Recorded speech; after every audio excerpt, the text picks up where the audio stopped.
Welcome to the show, folks. This is Wrestling Changed My Life. Here we go. Because of that, growing up and seeing that, I had a goal to prove something. I had a goal to be an Olympic champion. That was my goal. And I started training literally since I was able to. I was 3-4 years old. We can endure anything and adapt and pivot and change. Wrestling gave us that ability. I would say nothing in life has impacted me more than the things wrestling has taught me in terms of self-reflection, resilience. Toughness. Some guys have it, some guys don't. Adversity, 100%.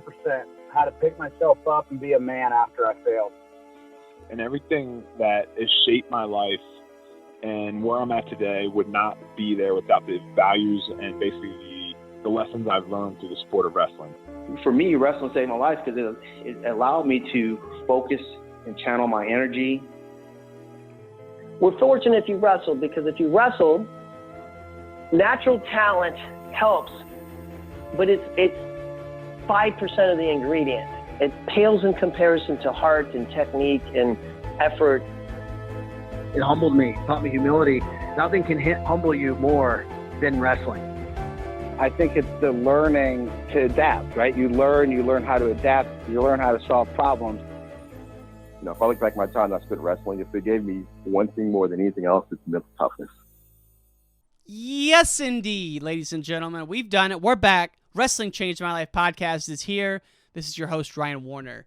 We have an Olympian in the house today, folks. The rare heir of an Olympic wrestler, and it's Georgi Ivanov, the Bulgarian Nightmare, as he's become known. He was a 2016 Olympian for his homeland, Bulgaria. Before that, he had an incredible story. He was born and raised in Bulgaria, came to the United States alone, without knowing how to speak English in high school, became a Division II All-American, and then on the eve of his Division II team, University of Nebraska, Omaha, on the eve of their championship, the AD cut the program. So we're talking about Georgi Ivanov, All-American, on the best team in Division II wrestling, and the team gets dropped. So Georgi had to move to Boise State. He was an All-American there, and then he thought he was out of wrestling before one thing led to the other. He took one match, he took another match, and next thing you know, he's trying to make the 2016 team for Bulgaria, and I won't give away too much, but this story is awesome. It's motivating, it's humbling. I hope you enjoy it. Fan of the week goes to Trevor Carter. That's Trevor Carter, _on the gram. Wrestles for Greensboro College, set to graduate in 2023. Thank you so much for tuning in, my friend. And folks, this episode is brought to you by a friendly reminder to rate the show. So give us a star rating, leave a review. It's greatly appreciated. That's all I'll say. Let's get to the show with Georgi Ivanov. Peace! Georgi Ivanov, welcome to the show, my friend. How are you? Thank you, Ryan. I'm doing great. Thanks for having me. It's a pleasure and an honor. Seriously. It's all mine, my friend. I had a lot of fun learning about you. Let's just start at the very beginning, man. You grew up in Bulgaria. What was it like growing up in Bulgaria? Where'd you grow up? Give us a little bit of your background. Yeah, I grew up in a town called Stara Zagora, and that's central in Bulgaria. It's about 2 hours from Sofia, which is the capital. The town is about 300,000 people. It's fifth biggest in Bulgaria. Bulgaria is a small country. It's area-wise, it's probably the size of Iowa. So yeah, it's small, but that's where I grew up, and very tough area for wrestling. I went to a sports school there in Bulgaria, which is school. It caters more specifically towards athletes, and it's a little more structured for athletes, where you can have 2 practices a day on some days, and you go to school for 10 months of the year rather than 9 months. So it's just like I said, it's more geared towards athletes. Is wrestling a big sport in Bulgaria? I'd imagine it is, but is it one of the top ones like we think about over here? Absolutely, yeah. It's like a tradition, right? Wrestling is huge in Bulgaria. Very rich history. Now the system, I don't know if the system is working anymore for them. They're not producing, as much, as many high-level athletes. They still have a few, but it's just a different system that's now working. They need to change something in order for to change it, to move in the right direction again. But history-wise, one of the best countries in the world. It's just right now it's a little low for them. So you moved to Iowa when you were a senior or a junior. Going into your senior year, you moved to Iowa, lived with the Wally family, and so you've seen wrestling in Iowa and all across the United States, obviously. But you've also seen it at the youth level in Bulgaria. How would you compare the youth wrestling in Bulgaria versus like the youth level in Iowa? How is it different? Yeah, first of all, in Bulgaria, you can't compete until you're in 5th grade. So with that said, there's not a whole lot of youth younger than that. But Bulgaria is a lot different. With it being just freestyle and Greco, there's no folk style, right? So there is only 3 or 4 tournaments a year for that age group. Not a whole lot of tournaments. So they spend a lot of time working out, practicing, perfecting their craft, and not as much competing. Where here you can have a tournament every weekend if you want to, right? It's a lot more competing. It seems like, and a lot less training. For instance, here you have, most clubs are 3 times a week. Rarely they have 4 practices a week. So with that said, and then they go and compete on the weekend. In Bulgaria you have like 6-7 practices a week, and then you compete 4 times a year. So it's just a lot different system, but it has its pros and cons either way. Yeah, I would think it's more fun to compete, but also there's the burnout from competition. Right. And parents here, they get a little crazy, Georgie, about some of these youth tournaments. They get a little insane, and it turns kids off. What do you think is the right mix, just based on what you've seen?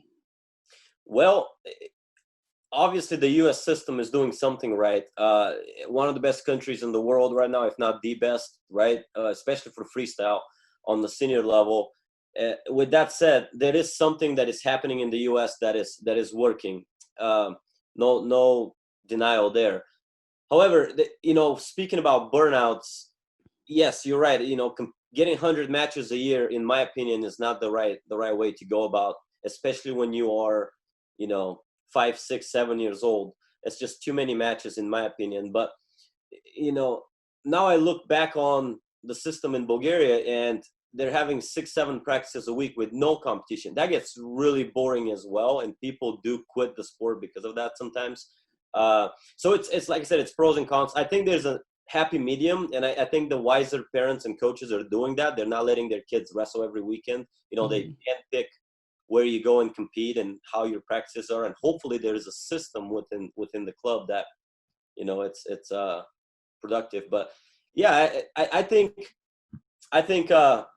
one of the biggest things that we need to take into consideration is the athlete's health and longevity, right? Being able to compete for a longer period of time, especially after college. A lot of people quit after college because of injuries, burnout, too many competition, too much weight cut, etc.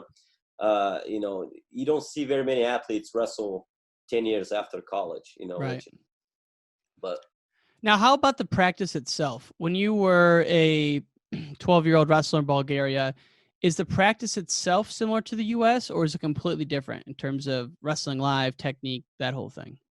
Yeah, it's very different. It's very different, and it has to be, right? When you're not competing every weekend, the system has to be different. There's a lot more technique learning, technique studying. And it's more of a system. See, a lot of practices here and a lot of clubs run practices like it's almost like a camp, right? You go to practice, you drill 2 or 3 moves, and then you wrestle live for the rest of the practice. In Bulgaria, you have maybe one day where you don't do technique, where you just do strength and conditioning. You have one day where all you do is technique. And then you have one day where you do matches in a singlet. So it's very close to a tournament feel, where you wrestle, a full-on official match with a referee in the middle, so you can get that training and feel for competition. So yes, it's a little different structure, but like I said, obviously there's pros and cons to both. The U.S. system is doing something right, so it's definitely working. So maybe it's time for us to learn from, or for Bulgarians to learn from the U.S. system. I mean, yes and no. Bulgaria is a lot smaller than the U.S., right? Yeah. It'd be like comparing it to a single state versus 50 states. So it's like there's a lot bigger pool. But I'm always fascinated but to your point, the structure of it. It's not just a random one-off practice where you show a setup, you show a finish, and that's it. There's more structure to it. And it sounds like to you, it's mapped out over several months of time as a kid. Exactly. Yep. Now, what about once you become, I read that you were a 4-time Bulgarian national champion. Once you get to the high school age, are you traveling to like Dagestan? Or are you traveling to Ossetia to wrestle, or is it all within Bulgaria only at this point? No, so I was right before I left for the U.S. I was actually I was 4 times national champ for that age group, and then on the senior level I was national champ as well. But my point is this: it's once you get to the high school level, if you're one of the top guys, you start traveling international. You make the European team. Cadets, we didn't have worlds back then. They do now, but we didn't have it back then when I was competing. So I made the European team. I took 5th in Europe at that age. But yeah, you start doing international camps. You start doing some more. I mean, at that time, at that point, you're a professional athlete. Okay, at that point, you're treated like you go to practices and that's all you do. You go to school and you go to practice, and you practice twice a day, sometimes 3 times a day. You go to camps with the national team. You're traveling all over the world for camps, and it's a lot more. How do I say this? They try to, because of the pool, the talent pool is smaller, right, than let's say for the U.S. The top 2-3 athletes that they see, they really cater to them and they try to develop them. Coaches get behind them, and it becomes a lot more customized training for them, if that makes sense. It's not here. I feel like it's a lot more. Okay, we have so much talent that we're all going to do the same thing, kind of, and whoever survives, gets to thrive in that environment. But there, they try to cater more to you and customize workouts, technique, wrestling style, strength and conditioning training. Everything is catered more towards you. So even though at a young age, like a high school age, you're treated, like you said, like a professional athlete. Absolutely, yeah. Once you prove yourself and that you look promising, for lack of a better term, then they start trying to develop you as an athlete. How much was Bulgaria part of the Soviet Union? No. It wasn't. Okay. I was going to ask if it was. So I wonder where the wrestling roots start there. It's just an old school wrestling country, and it's always been that way. Yeah. I really don't know where the roots started at, but yeah, like I said, rich history. We used to produce a lot of good wrestlers, and yeah, I don't really know the history behind it. What does it mean to be an Olympic champ in Bulgarian wrestling? Like, if you can reach that pinnacle, I mean, what does it mean there as opposed to what you've seen it mean here in the States? It's huge. It's huge in both countries, right? It's very, I mean, we're talking about 0.0000001% of athletes out there, and very prestigious. Obviously, the pinnacle of our sport. You get treated like a legend, like you should be. I mean, you are a legend at that point, and it's very, it's you get a lot of respect. The problem is, and I don't know if that's just sports per se, but our economy in Bulgaria, the way it is right now, is, you become an Olympic champion here in the U.S. You through sponsorships, advertising, etc., deals, you pretty much become a millionaire, right? And or you can if you're smart about it. Mm-hmm. And in Bulgaria, it's a lot tougher. It's a lot tougher to financially make it. You can't necessarily. Yeah, you do get pension. That's one of the things. If you medal at the Olympics, you get pension for life, which is good, but it's just not a lot. Sponsorship opportunities are not as big as they are in the U.S. And it's just it's a lot different financial structure, if that makes sense. So the reason I was asking if it's a big deal, it's like, obviously it's a big deal, but you hear about, if you're from Georgia and you win a world title, you get a free car, or you get like a free condo, right? Or if you're in Dagestan, it's like, you get cars and all kinds of shit, right? But I just wonder if it was similar in Bulgaria. I mean, if you're set up financially for the rest of your life if you win, but you're saying it might not be that way. Yeah, not necessarily set up financially forever, but you do get a nice bonus. You get I don't know the exact amount, but you do get you used to get an apartment or a house. We get a car, and you get a nice check, and you get a pension for life. So yes, you do get a bunch of things, which is nice. So we'll come back to Bulgaria at the end of the story because the events leading up to you making the 2016 Olympic team are incredible, sir. But in the meantime, we're gonna go back to Iowa, 2006, I believe it was. Why did you want to immigrate to the United States? How'd that come about? Well, do you mind me sharing the backstory on it? It's kind of take me from the beginning, baby. Take me from the beginning. All right. So backstory. So growing up in Bulgaria, you know, my dream. My dad was a very, very good athlete, very good competitor, and he was one of the top guys in Bulgaria. Politics got in the way of that one. You know, I don't want to get into it, but because of that, growing up and seeing that, I had a goal to prove something. I had a goal to be an Olympic champion. That was my goal. And I started training literally since I was able to. I mean, I was 3-4 years old. I started following him around the gyms. He was still competing, and that was my desire. My desire was to be an Olympic champion one day. But really, you know, that's just on the outside. Really, why I wanted to do this, I wanted to prove that I can represent my family. I wanted to be someone that my parents are proud of. I wanted to prove that, you know, I'm someone that people can look up to and be a role model, and I can achieve something in life. And that's what really drove me. You know, I wanted to make my family proud. And you know, with that being said, I put all my effort, I put all my focus into training and being the best that I can be. And that explains why, you know, during my 9th and 10th grade year, so freshman, sophomore in high school, Bulgaria, I was undefeated. That's really kind of when I started to develop as an athlete. That's when I started to make a name for myself in the country. I was undefeated for 2 years, took 5th in Europe. You know, I was starting to get some recognition. I got recruited to compete in one of the largest, wealthiest clubs in Bulgaria, in Sofia, in the capital.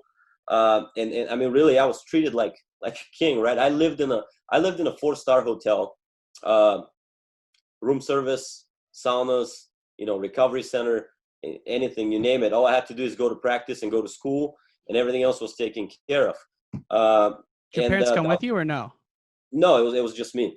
So you're by yourself on your own. Okay. I was 15 years old when I left. Yeah, 15 years old. I left, and that was my mission. Well, it was all fine and dandy, and everything was going great until the unexpected happened.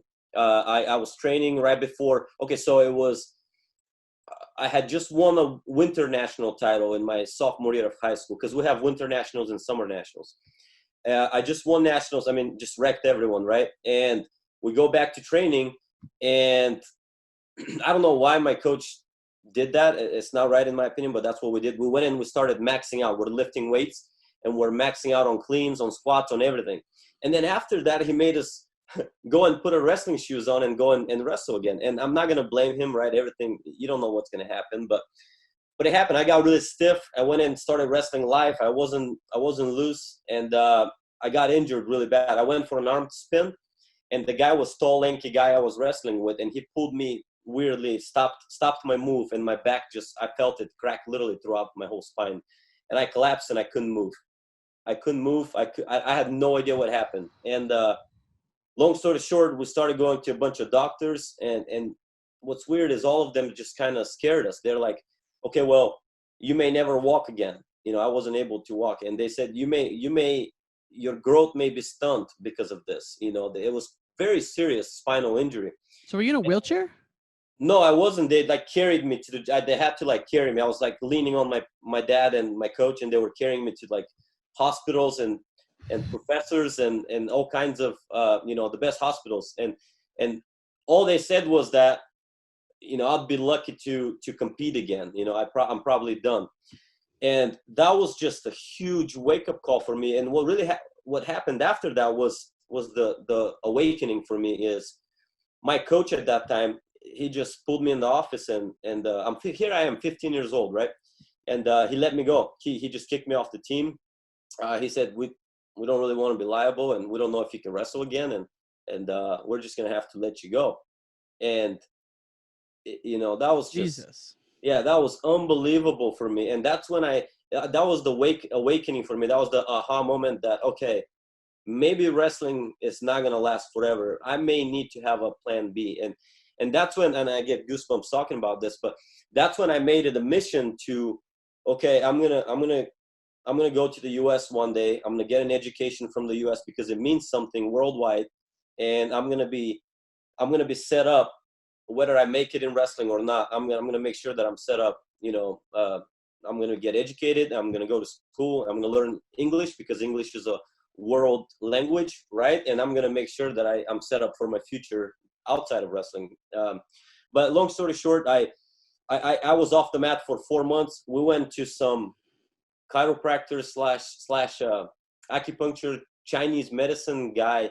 I mean, it was crazy. It's like out of a movie. And we did 10 weeks treatment with him. And I was back, man. I was back to normal. The guy fixed me. Unbelievable. It was like a miracle. And I went back and wrestled after being 4 months off, from training. I go back to the summer national tournament in June. And you can tell I was rusty, but I ended up winning it. I ended up winning again. And I wrestled unattached, no club, won it.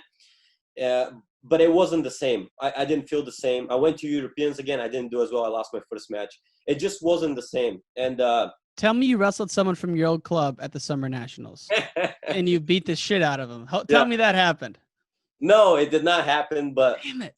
But the coach was there and he knew that, he made a mistake. But anyways, that's when that summer in August is when I had the chance. I got invited to go and visit a good friend of ours, family friend in Iowa, and that was the Wall family. And I said, sure, why not? He said, come for 15 days, meet my family, maybe work out with us a little bit and learn a little English, and it'll be good for you. And to me, that was an opportunity. That was a plan for me to come prove myself, make some connections, maybe go to school there one day, right? Because that is my ultimate dream. And I did that. I came. And 12 days into it, they said, hey, do you want to stay here and, be an exchange student for a year, see how you like it? If you like it, great. If not, you can go back to Bulgaria anytime that you want to. Man, I didn't have to think twice. I told my parents, I told my mom, I called them 12 days into it. And I was like, hey, I think I'm going to stay, guys. I'm going to live here and we're going to get a lawyer, change my visa to a student visa. And I'm going to go to school here. And my mom just started crying on the phone, right? We didn't plan this. But I'm 16 years old at that time. And I decided, I made that decision and I started prioritizing school. And wrestling was the vehicle for me to get educated in the US. And eventually I earned the scholarship and wrestled here. But along the way, man, let's not get ahead of ourselves. Yeah, let's stay back. So, because 12 days in, you call your mom. Yeah, go ahead. Let me finish that real quick because it's just mind-boggling. So 12 days, I call my mom and I'm like, hey, I'm staying. She starts crying.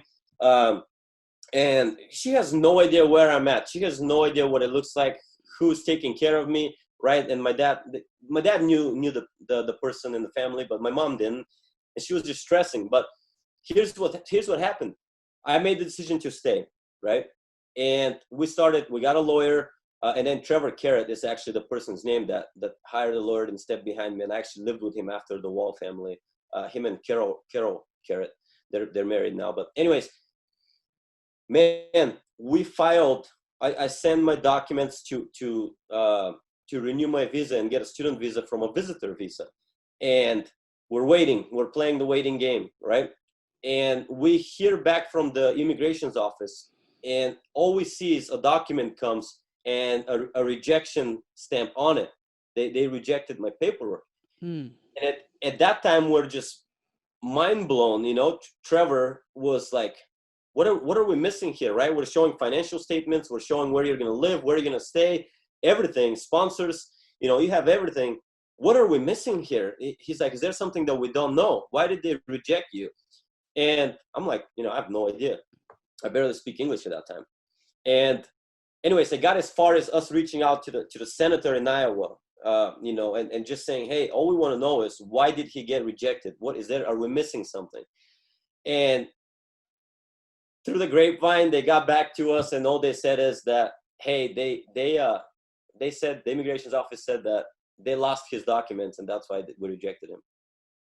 And jeez, man, unbelievable. How do you lose someone? Come on, how do you lose someone's doc? So anyways, so Trevor said, okay, well, we're going to resend them. Please review them and and make another decision. And yeah, that's when they approved me, and the rest is kind of history. Wow. So how did your dad know this family who you went to stay with in Iowa? Yeah, great question. So my dad at the time was one of 5 coaches that worked for FILA back in the day, right? UWW now, World Wrestling Organization. Yeah. He was one of 5 coaches, and he was considered expert coach. And his job was to go to, locations, Olympic training centers around developing countries like Africa. And he actually lived in Africa for 2 years, but that was his job. And through that, he was able to come to Iowa and just do a camp, short clinic here, and just coach some wrestling, and that's how he came to Iowa, and he met that family, and that's how they made that connection. And then the Kurt Wall is his name. He was the person. Then he came to Bulgaria a couple times, and when he came the second time in 2006, that's when he invited me to go back and meet his family. Wow. Mm-hmm. So, man, to your point, you kind of had that awakening, and so when you were in Iowa 12 days in, you're thinking, this is a sign, I have to stay. Yeah, absolutely. Yeah, I was like, this is once in a lifetime chance. I realized that in Bulgaria, one injury and you're done with wrestling. It doesn't matter if you're a world champ, right? And that's it. Your career is done. And so that's when I started prioritizing school, and I made it my mission. And wrestling was the tool to provide that for me, right? We didn't necessarily have money. I couldn't afford to go to school. I mean, it's, you're looking at $30,000 a year. There's no way I can pull that type of money for school. So I made sure that wrestling, it provided full scholarship for me to go to college. Now, how did your dad take it when you told him you were moving? He knew that, he knew where I was standing mentally. He knew that was the right thing to do, regardless of how hard it was for our family to separate, that way. But man, it was tough. And in the beginning, it was kind of fun, right? You're young, you're 16 years old, everything is new, and it's fun. But I'll tell you what, 2 years into it, it started hitting me really bad. I started missing home. I started, you go to all these holidays, right? Christmas, you go to birthdays, family gatherings around here, and you're by yourself, and you start seeing kids play with their families and take pictures, and you don't have any of that, right? Yeah, you have friends, but it's not quite the same. And it started hitting me real bad about 2 years into it. And I was, I remember and I don't know if this is too much to share, but I remember we would be at parties, and I would go to the bathroom and, pretend like I'm going number 2. And I would just cry my eyes out for 10 minutes, go wash my face, wash my eyes, and come back out and continue with, Wow. go on with the night. But man, I had some tough times going through that. And I mean, you got to think, you leave when you're 16, and for the first 4 years I was here, I only saw my parents once for 15 days halfway through. And I didn't go back to Bulgaria for 9 years. 9 years. No way. Oh, yep. My God. So when you first got here, was there a difference in terms of like your freedom of what you could do? Not like freedom, like rights, but like, were you able to go hang out with more friends, do more things as opposed to living in Bulgaria? Or was it pretty similar? No, it was not. It was completely different. I had no time for any of that. You got to think, okay, I came my senior year, basically going into my senior year of high school. I didn't speak English. I had to learn the language in order for me to. So first I had to prove myself in wrestling. Why? So I can earn a scholarship, right? Mm-hmm. Second, I had to learn the English. I had to learn English so I can pass the ACT, SAT tests, to be NCAA eligible. And then I had to pass a test called TOEFL, which is English proficiency exam, which is not easy to do. And all I did was literally go to practice, go to school, go home, and do homework and study English. And homework that would take a regular student, approximately 30 minutes, it would take me 2 hours, because first of all, I had to sit there with a dictionary and translate everything that I'm reading so I can understand what I'm talking about. And then I had to do the homework again with a dictionary. It was not an easy thing. It was very time consuming, but I heard you had a dictionary and you'd learn like 50 to 100 words a day. Is that true? That's right. Absolutely. Yeah. The first year, that's all I did is learn 50 to 100 new words every day. And obviously you don't remember all of them, right? But whatever I can retain, later on you would hear the word in a conversation. It sounds familiar. I look it up again second or third time, and then I end up remembering it. But yeah, that I made it a mission to, I made a definite mission to learn the English language and get a scholarship. You're a driven man, and I love that. I love hearing these stories. What was it like working out 5 days a week in like an Iowa high school where you're probably going pretty hard? Was it a big change? It was, and not the workout necessarily. I was used to that. I mean, I came from Bulgarian national teams, etc. But so not the load, not the workload, but folk style, man.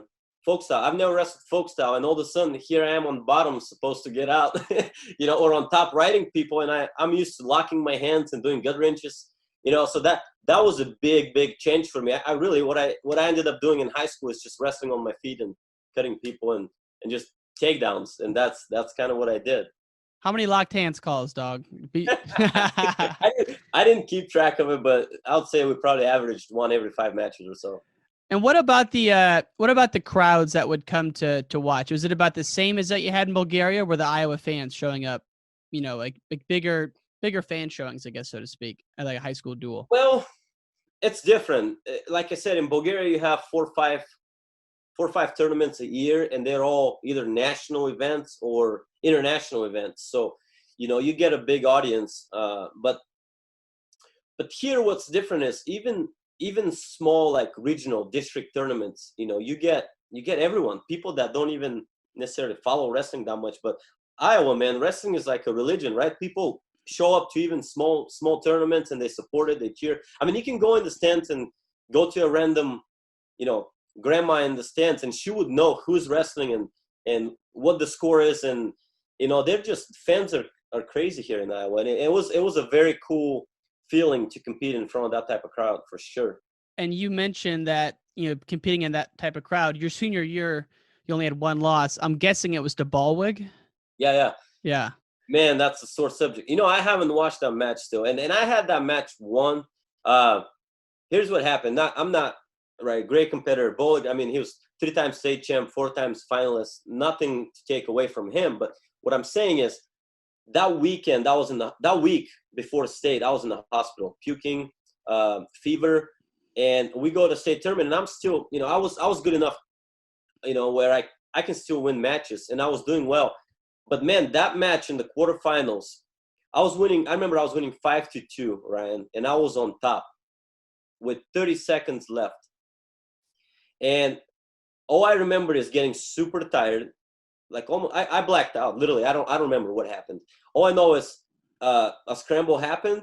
I looked up, the match was over, and the score was 6-5 Bowling, and I lost. And what they told me that it happened, I haven't watched the matches, is that somehow I slipped. He put me on my back. They gave him 2 back points, and the time ran out. And so they gave him 2 reversal, 2 back points, and I lost 6-5, and that was it. Man, and that was the only loss of the year, right? Yeah. So were you wrecking dudes all year, or did you have some close matches? Yeah, no, I was doing really, really well. I still have the high school record in my high school, because that's all the matches you were able to get in Iowa. But I had 54 wins that season, and I had, I don't know, like 39 pins or something. I can't remember. But yeah, no, I was doing really well the whole year, for sure. And then how did you end up at UNO with the great coach Denny? Yeah. Big fan of him. Absolutely. Great man. Well, that was an easy choice, man. And I listened to my mentor here in high school, coach Trevor Carrot. I was starting to get, here's the thing, first year wrestler in high school, right? And international students, a lot of colleges didn't even know that I existed yet that much. They weren't following me. And I was a senior 119 pounder. It's kind of tough to recruit a 119 pounder as a senior. Did you go to Fargo at all, or no? Yeah, I went to Fargo. I double All-American there. I took 4th and 5th. I lost 2 tough matches, actually, to Logan Stieber and Tony Ramos for 3rd and 4th. Ooh, man, those are 2 tough names. How did the matches go with Stieber and Ramos? I'm just curious. Was it close? Stieber, I think I was the only person, or maybe one other person, that he didn't tech fall that year. I lost 4-1, 1-0. And Ramos, man, I thought I had him beat, but I didn't win, obviously. I was winning 2-0, took him down twice in the first period, and then with 5 seconds left, he turned me in the front headlock, so he won that period. Second period, no points. He won the coin flip and took him like 15, 20 seconds and took me down. Yeah. I forgot we're talking about those funky rules. I hate those rules, man. Yeah, but Wow. it was good. It was a good match.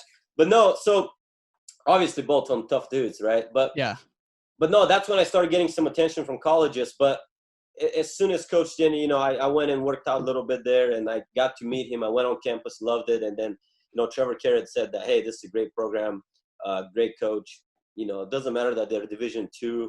It's a great school. You'll be close to us, and that's where I went, and it was best decision I made. And for the folks who don't know what we're talking about, UNO, back when they had wrestling, an absolute travesty took place there. They were one of the top teams in the country, and the program was dropped. But the coach there, Mike Denny, he's been coaching for 50 years. He's been on the podcast, a real legend in coaching and a real master in terms of like the holistic approach to it. You know, it's not just about the X's and O's. He's more of a total, I guess, holistic's the best way to put it. It's hard to describe what makes him special. But, you know, when you were first getting to UNO, and you talked about earlier crying in the bathroom at parties, was that at UNO or was that in high school when that was happening?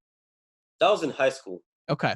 So, high school, yeah. What was the transition at UNO like in building a culture on the team there and meeting those guys?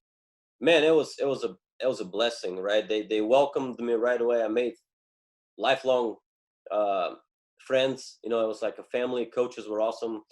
It was great. I mean, that school was, and not the school, the wrestling program was amazing. It was special. We very close. I mean, we had won the school, the wrestling program had won 6 out of the last 8 years. We're national champs. And the three years that I was there, we won every year. So it was very special to be a part of those teams, you know, national championship teams. Great experience, very close, and everyone supported each other on and off the mat.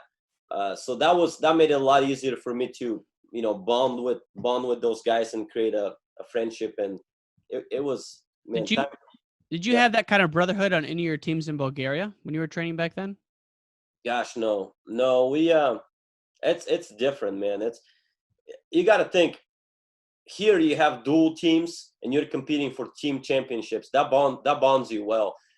In Bulgaria, you're training with a team, but everything's individual. You don't have dual teams. You don't have team championships necessarily. You do, but not really. Yeah. Everything is individualized, and you just try to take care of business on your own. So that was a lot of fun for me to be a part of a team like that. It was special, definitely. Man, it's a cool thing. And you know, there's a very few group of coaches like Coach Denny out there who know how to bring a team together. And so, but yet again in your career, you had another obstacle, right? The wrestling program was dropped. I think you got second, you got third, and then Saturday night of the Nationals, they dropped the wrestling program. Talk me through what you remember of that moment. Man, I still remember, that was literally like a funeral. First of all, I was ranked number 1 the whole year. I took second as a freshman, number 1 the whole year.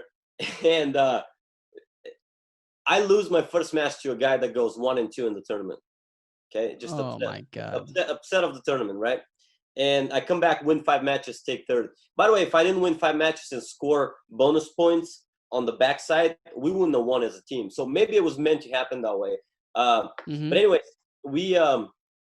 so that was a bad experience for me personally to begin with because I didn't win my national championship.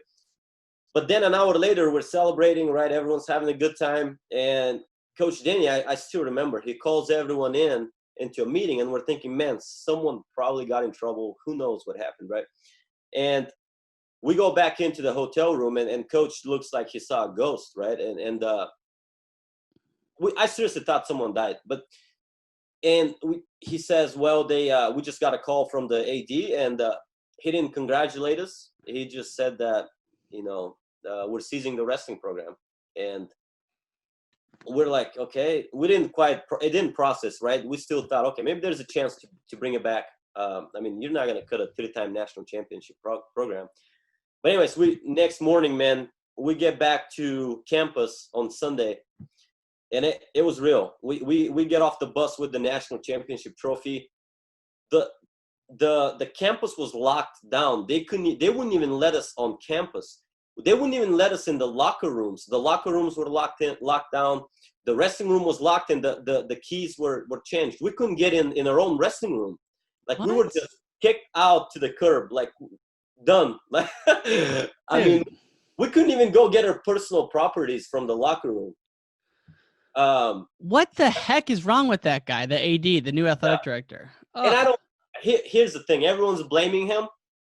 I don't even know if he has the power to make that decision, right? He's just the person that they threw out there. I don't know what happened, but man, there's a lot of people involved in that decision, and who knows why they did it, but it wasn't the right way, that's for sure. And so you ended up going to Boise State, and I read that you did that to be closer to your family. Did your family move out there then, or how did they get over here? Yeah, so literally that same year, my family moved. My parents got a work visa, and my dad moved to coach in Idaho. And crazy, that's, as soon as they dropped it, I was like, okay. Boise State calls me, offers me a full scholarship, and I was like, man, this is meant to be. And I've been away from my family for 4 or 5 years. I haven't seen them. This will be a good experience for me. And I didn't go, yes, it was wrestling, but my perspective changed after they dropped UNO. I was focused on getting my education, finishing my degree, and being close to family, and that's what mattered to me at that point. Boise's a beautiful place too. It is Beautiful place. And so, I mean, you kind of said it, right? I mean, at the Division I level, the top and bottom is so important that, in my mind, I got to think you're thinking, all right, let me get through this. You won the Pac-10s, you qualified for nationals, had a close match with Derringer your senior year. But then in the back of your mind, are you always knowing that you're going to go freestyle in 2016, or you didn't know yet? No. And that's the thing. In the back of my mind, I was getting my business marketing degree, and I was done. And man, it was crazy. So here's how it happened. I'll just go through the story again, but that was another heartbreaking. It was my senior year, and my junior year I got hurt. I couldn't compete at nationals. I was there, but I couldn't do anything. My senior year, I was thinking, okay, this is it, right? I'm gonna have one last push and see what happens. And I was doing well, man. I won Pac-12s. I got outstanding wrestler, and I go to nationals. They didn't seed me. They seeded the guy that took second at Pac-12s, RJ Pena. They didn't seed me. I don't know. It was weird. But I go into nationals. What? First match, I have a Minnesota kid. Second match, I had the 3 seed, Walsh from Indiana, who was in the finals the year after that with Derringer. And then I beat him. And then my third match is with Derringer in the quarters. I lost to him really close in the last 10 seconds. And obviously that was just heartbreaking. And then I couldn't recover. I couldn't bounce back. And then on the back, I lost to the guy that I beat 2 weeks before that, RJ Pena from Oregon State. Damn. In the blood round. Yeah. So that tournament's so tough. It is tough. And folk style, I never enjoyed it, right? Freestyle, I think that could have went a whole lot different, but absolutely. But here's the thing, like I said, Ryan, once UNO dropped, yes, I was still competing. Yes, I was still wrestling. I'm a very competitive person. No excuses. But wrestling was not a priority at that point. I was trying to get my degree and move on. And that's what happened.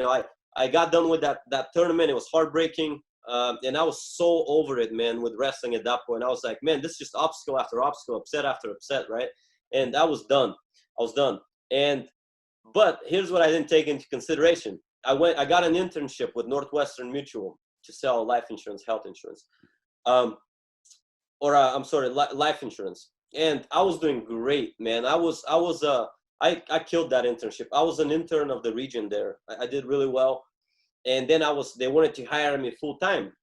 And as soon as we started going through the paperwork, my immigration status at the time, I was on a student visa. It wouldn't allow me to get hired as a full-time employee for Northwestern Mutual because they didn't sponsor international students. I know. I know. So the only other option I had is one, to stay on my student visa and go into the next level in my higher education, which is to get a master's degree, or to apply for a work visa with an employer that would hire me and work towards my, sponsor me to get a work visa. So immediately, what do I think? Okay, I have to be a GA somewhere, a graduate assistant, and just keep going with my master's degree. So I called a bunch of schools. I called actually Steve Costanzo in St. Cloud, a good friend of mine, great guy. And I called Coach Denny, and Coach Denny was like, man, you need to come like ASAP, like right away. We're going to have a job for you here and everything. And I went there, interviewed with the vice president of the university. They got me some job in admissions. I was processing applications for students that were coming in. And that was my full-time job. And then I was volunteering for wrestling. So I was working from 7 to 4, and then 4 after that I would go and volunteer as a wrestling coach. And I started getting my master's degree there. And I ended up actually getting promoted in my work. I was the international recruiter for them. I was recruiting international students into the school, working with them. And then after that, I went on to be a full-time associate head coach with Coach Denny. Right. And I saw that. I didn't know you weren't there anymore. And so all this is going on. You're just persevering through obstacles, one after another, just knocking them down. You're winning at life. And then in 2015, you wrestled at the World Championships. How did we get to that point? How did you get back to that Bulgarian national team? Yeah, great question. So, here I am, right? I'm in school, and I'm a graduate student, getting my master's. I am a volunteer coach at the time and working in admissions. And I get a phone call from Zach Dominguez, actually, here in Omaha. They're putting an event in Omaha. I can't remember what it was called, but you had the Paulsons, Travis Paulson. You had Nick Marble. You had some big names competing in that. It was a dual meet, mm-hmm.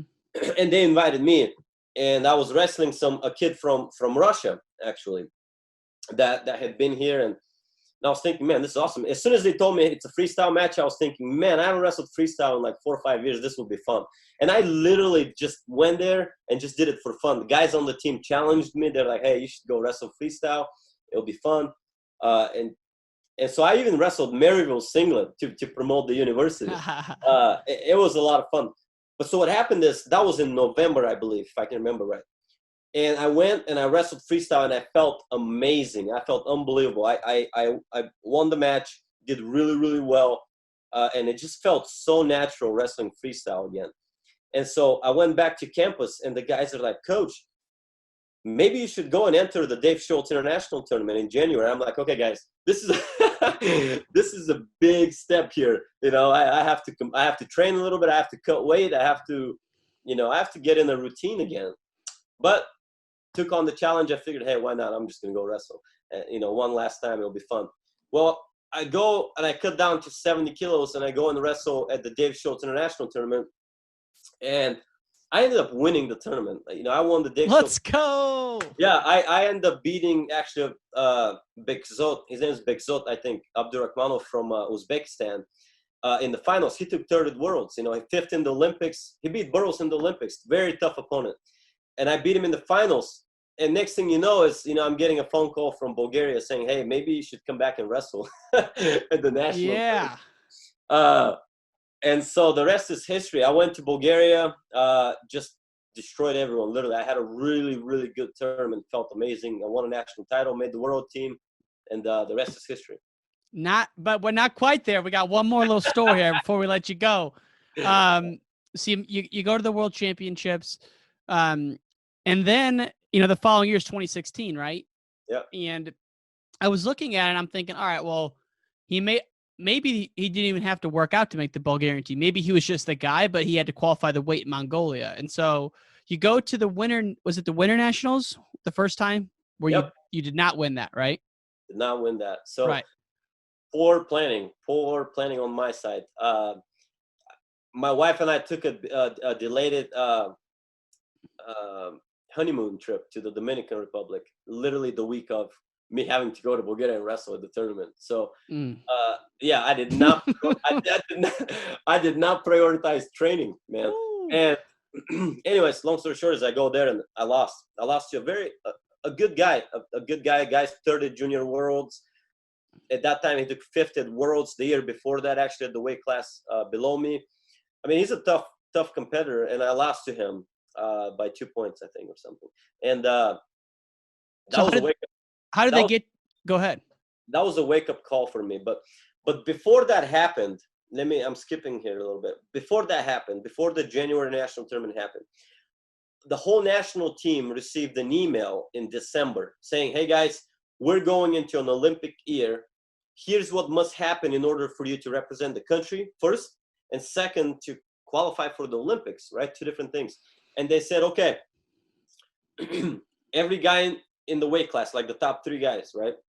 You compete in a national tournament, and then you have to, in January, and then you go and you compete in an international tournament in February or in March. And then after that, based on those two tournaments, we decide which guy is going to go and try to qualify Bulgaria for the Olympic spot. There's 3 chances. You have the European qualifier, then you have the first world qualifier, and then you have the second world qualifier. Mm-hmm. And they said, okay, whoever, based on those 2 tournaments, the nationals and the international tournament, we're going to tell you who's going to compete where. Well, as soon as I lost, right, as soon as I lost in January, they got back to us and they said, okay, that guy that beat me is going to have 2 chances. He's going to go first in the European qualifier, and then he's going to go in the second world qualifier. And George, because you lost, you're only going to have 1 chance, and that's going to be in Mongolia, if he doesn't qualify before that. And then they said whoever qualifies goes to the Olympics, period. Okay, so I was like, okay, well, that's simple, right? Makes sense. So the guy goes to the European qualifier and loses. He goes 0-1.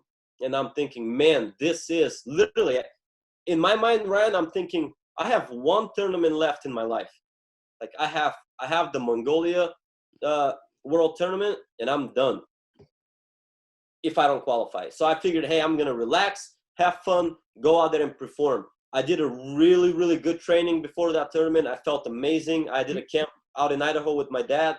I was ready to go, felt good, did a good weight cut, felt amazing. Went there, competed. First match, I beat a really tough guy from Moldova. He's actually tech-faulted the other Bulgarian guy in my weight class. He tech-faulted him in the international tournament that same year. So anyways, I beat him first match, and I'm thinking, man, this is a good sign. I win second, third match, I win the semifinals, and I go into the finals, and I qualified right there, right? I'm top 2 in the world. So the tournament. semifinal win was the qualifier, right? Correct. Yep. So what are you thinking before this match? Biggest match of your life. What are you telling yourself? 1 match. That's it. I am not losing that match. There's a reason I'm here. There's a reason I went through all these hardships. There's a reason I'm in the semifinals of the world tournament. I mean, you'd have to carry me in a body bag to lose that match. You know what I mean? And I gave everything that I had. Wrestled amazing. And I won. I won the match. I felt amazing. Made it to the finals. And so, man, dude, the high you must have been on was incredible, huh? Oh, incredible. I didn't even think about the finals match. I was like, I'm done. And the guy that I beat first match ended up actually coming back, taking 3rd place, and wrestling for true 3rd, because only 3 guys can go to the Olympics from that tournament. And he actually won his true 3rd match, and he actually went to the Olympics as well. But wow. My point is, man, I broke down after that match. I went in the locker room, cried with my dad was there. It was a very cool moment. He celebrated with me. I cried like a little kid, right? It was amazing. And I go back to the U.S., and I went through such an emotional high, that my body broke down in hives. My body broke down in hives from the trip. It's 13 hours time difference, man, between Mongolia and here. I come back, and my body's just gave up on me. I broke down in hives. I was very exhausted, jet lag, everything. And I was like, man, I need a break here. But the second day, I'm back in the U.S. I called Bulgaria. I called the Bulgarian president and the head coach. And I said, hey, I just wanted to confirm I'm the guy, so we can schedule our training and, how everything is going to go from here on until the Olympics. And they didn't even congratulate me, Ryan. They just said, hey, by the way, we're not going to go off of that anymore. We actually need you to come back next week and wrestle in the national tournament again. And now you're at the lowest of lows. Like, how depressed were you? I literally crashed. I was like, man, you can imagine what kind of thoughts are going through my head. I'm thinking, they just used me. They just made me qualify the spot, and now they're going to let the other guy compete in the Olympics. Where do I stand in this? there is no way they're going to let me compete in the Olympics. Like And they screwed your dad. They're going to screw you. It's like, no way. Like how much negative self-talk? Like you must have just been blaming those people like all crazy. of it. And there's a lesson in that. You know, I transformed as a human being after that experience. But man, that's probably the lowest of lows that I've been in my life, is during those 3 months of the waiting period and the unknown and the negativity, you know, from everyone, the lack of support from anyone, and I mean, it was just the lowest of lows that I've experienced. And so they tell you that you have to cut. They say, hey, you haven't qualified the spot. You got to come back over here and wrestle in the Summer Nationals. You go over there, you lose. And then they say, you got to stay for the next 3.5 months. Yeah. So here's what happened. I go there and I'm just mentally wrecked. I'm a mess. You know, my body is just getting to recover. I cut weight again, and I only went. You got to think, I have a full-time job. I just got married. I had a full-time job. I was a full-time coach, full-time graduate student. And they're telling me, hey, you have to come back again next week, after I was just out for 20 days. And I call my work and I'm like, hey, guys, I don't know if you want to fire me or what, but I have to see this through. You know, I just qualified for the Olympics. I have to go. And they're celebrating. They're like, hey, can we buy tickets to the Olympics and come watch you? I'm like, I don't even know if I'm going to be the guy yet. So what's your wife say? Is your wife American or Bulgarian? She's American. Yeah. And she's not a wrestling fan. She's like, what is going on? Why are you there so long? Like, are you going to ever come back? Like, what is happening? And good luck explaining to her that there is politics involved and it's corrupt to like this level, right? So anyway, so I go back and I lose again, and I'm a wreck at that point. I go to the coach and the president, and I said, hey, let me know, is he the guy? If he is, I'm okay with that. I have a life to go back to in the US. I got to go to work. I have my family and classes to take. So just please let me know, and let's finalize this. And they're like, well, no, you can still be the guy, but if you want to be the guy, if you even want to have a chance to be the guy, you have to stay here until the Olympics and train with us and not go back. And why? I literally came with a little backpack. Like I had no luggage, nothing. And why'd they do this? No idea. I still don't know why. And so then they make you wrestle at the Ali Alif tournament in Dagestan 3 weeks out from the Olympics, right? Exactly. And they said, okay, this is it. And that's a tough tournament, man. I mean, it's super tough. I had 21 Russians in my weight class, like unbelievable, right? So, and they go and they said, okay, this is it. Whoever does better between you two goes, period. And it's the most corrupt thing I've seen. We go to weigh-ins, and I lost my weight. I'm feeling okay. You know, I have a huge cauliflower ear because I broke my ear during those training periods, and it was just like this. My head's, you know, pounding. For those of you that had a cauliflower ear, it's literally just thriving, right? It's pulsing. Pain.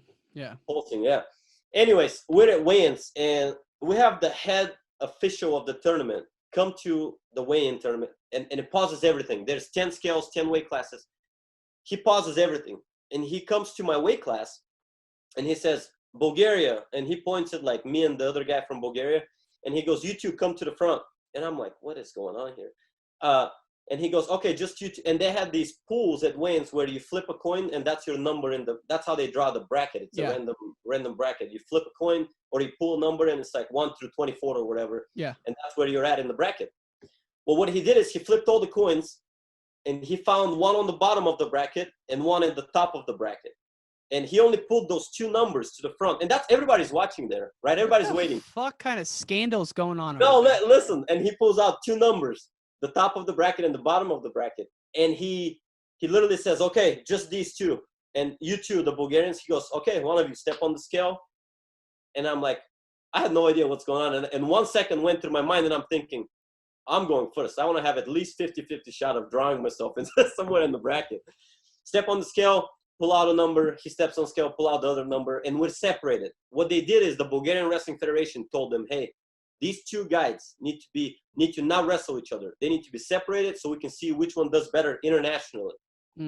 Which one can perform better internationally. I thought it would be the opposite. When I first heard that story, I thought they were going to make you guys wrestle first round like a wrestle-off and be done with it. But they put you on opposite sides.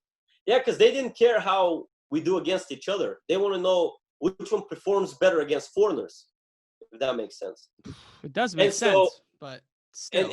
And yeah, right. It's just crazy. The whole thing doesn't make sense. But And so I step on the scale, we draw our number, and just a mess, right? And the next day I end up going for 3rd and 5th. But my first match, my knee popped. I tore my meniscus. My second match, I dislocated my shoulder, Ryan. And I'm in going for 3rd and 5th, and the other guy got beat out. And I'm thinking, okay, well, I'm the guy, right? I qualified. And I went to my coach, and I'm like, there is no way I'm wrestling this match for 3rd and 5th. If you want me to recover, any whatsoever recover in the next 3.5 weeks before the Olympics, and if you want me to be somewhat healthy. But yeah, so What'd they say? They said okay? No, they made me step on the thing, but then I just kept limping. I couldn't even walk on the mat, so then I just ended up forfeiting after that. But so the 3.5 months you're over there before this, though, what kind of like mental stress are you under? Because like Ryan, it was a psychological warfare. That is how I can describe it. You got to think, okay, put yourself in my shoes. I'm out there with zero support. I don't trust anyone because that guy grew up there. That guy has been there this whole time. They've been catering to him and developing him and want him to be the guy, right? And I show up. I'm like a foreigner to them, right? I've been in the States for 10 years. I show up, zero support, all negativity. Everybody looks at you, watches on you weird because you're trying to all of a sudden take that guy's spot. And I can't trust any of the coaches. I can't tell them that I'm hurt or I feel bad because they're just going to throw me off. And all you're thinking all this time is, man, they're just using you as a workout partner, and then they're just going to let you go home. So is Bulgaria a communist country or? No, they used to be communist until 1989.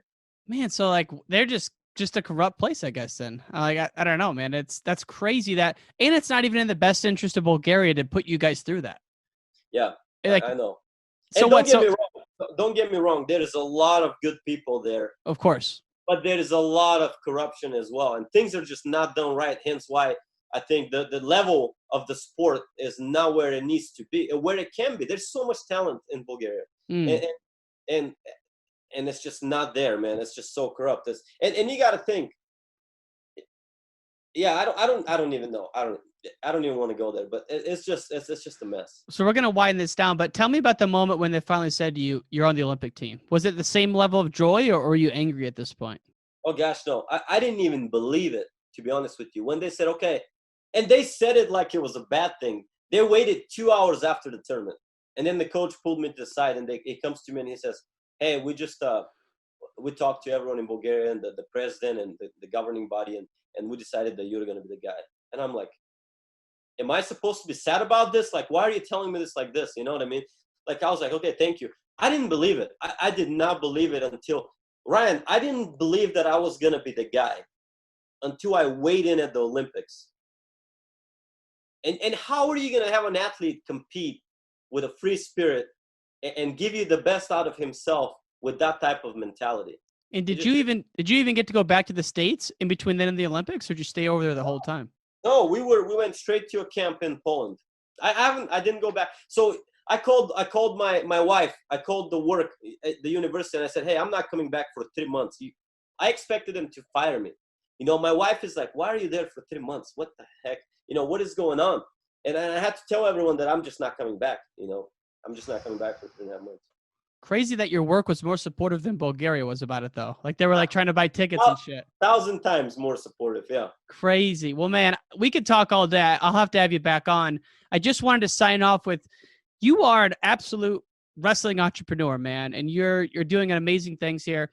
Talk about your performance drink and the singlet you mentioned beforehand as we sign off here, and where people can buy it. Yeah, thank you. Thank you for giving me this opportunity. Grit is the drink, obviously. Grit is, and we've had all kinds of people use it and try it, and you go from Jaden Cox, Pat Downey. We have a bunch of people using it, but anyways, it's the only drink for wrestlers specifically, or for athletes that can't wait to compete, MMA athletes, Brazilian Jiu-Jitsu fighters, and it's for it helps you when you're training, when your body is depleting, right? A lot of electrolytes, you're sweating.